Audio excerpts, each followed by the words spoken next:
Hello friends, welcome back to my channel. In today's video, I am going to show you how to uninstall apps on your Android phone.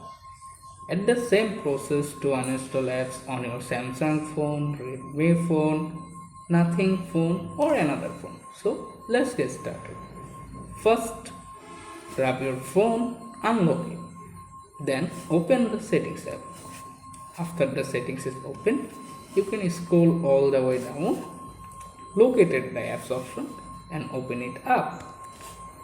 Inside the menu, you can see the all apps listed there. Scroll and find the apps. If you want to uninstall, open it.